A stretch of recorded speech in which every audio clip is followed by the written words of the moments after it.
Bienvenue dans cette deuxième vidéo de la série portant sur les conséquences du mauvais choix de programme d'études au Canada. Mon nom est Noël Cambi, je suis conseiller d'orientation scolaire et professionnelle et membre de l'Ordre des conseillers et conseillères d'orientation du Québec. Depuis plusieurs années, j'ai eu le bonheur d'accompagner nombre d'étudiants étrangers à non seulement trouver un bon programme d'études, mais également à sélectionner des établissements d'enseignement qui leur ont offert des bourses d'études et des stages rémunérés. Avec l'équipe qui est composée, entre autres, des consultants réglementaires d'immigration, on vous accompagne dans vos démarches d'immigration. Et ce n'est pas tout. On vous prépare à arriver à l'aéroport, on vous trouve l'appartement à l'avance, on vous accueille à l'aéroport et on vous installe à votre appartement. Et cerise sur les gâteaux, durant la première session, vous n'êtes pas le seul. On va pouvoir vous accompagner à réussir votre première session ainsi qu'à vous trouver un emploi à la fin de la première session. Donc, c'est vraiment un service complet. Si vous désirez en savoir plus, si vous voulez savoir comment on peut vous accompagner, vous aider, eh bien, restez jusqu'à la fin parce que j'ai une bonne nouvelle qui va sûrement vous intéresser. Maintenant, dans cette deuxième vidéo, je vais parler de la conséquence numéro 3 et numéro 4 concernant les mauvais choix des programmes d'études au Canada. La troisième conséquence, c'est malheureusement la perte du temps et d'argent. En effet, lorsqu'on fait un mauvais choix des programmes d'études, malheureusement, on va s'attendre à échouer. Et lorsqu'on échoue, qu'est-ce qui arrive? C'est une perte de temps et une perte d'argent. Nos parents investissent des montants colossaux pour pouvoir nous assurer une éducation de qualité. Il y a des gens avec qui j'ai parlé qui m'ont dit qu'ils ont perdu jusqu'à 20 000, voire même 30 000 $ parce qu'ils ont fait les mauvais choix des programmes d'études. Ce qui les a obligés, malheureusement, à pouvoir avouer à leurs parents qu'ils n'avaient pas réussi à valider leur session d'études ou leurs cours. Et imaginez comment les parents se sentent. Ils se sentent très mal. Et c'est là que j'ai dit aux gens, eh bien, si vous êtes arrivé jusque-là, c'est parce que dès le départ, vous n'avez pas eu quelqu'un digne de confiance, formé dans les domaines de l'orientation, qui a su vous accompagner ou qui aurait pu vous accompagner, voulais-je dire.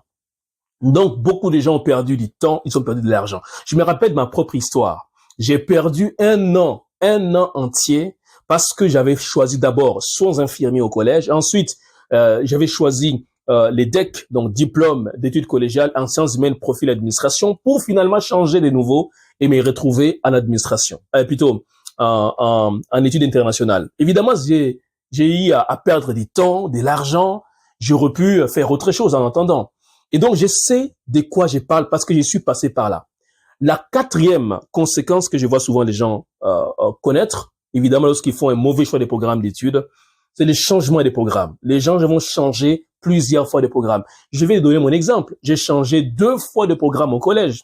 Et lorsqu'on change 2 fois de programme, cela signifie que notre parcours sera allongé d'1 an, de 2 ans. Je connais des gens qui ont fait, au lieu de faire un baccalauréat de 3 ans, ils ont fait un baccalauréat de 5 ans.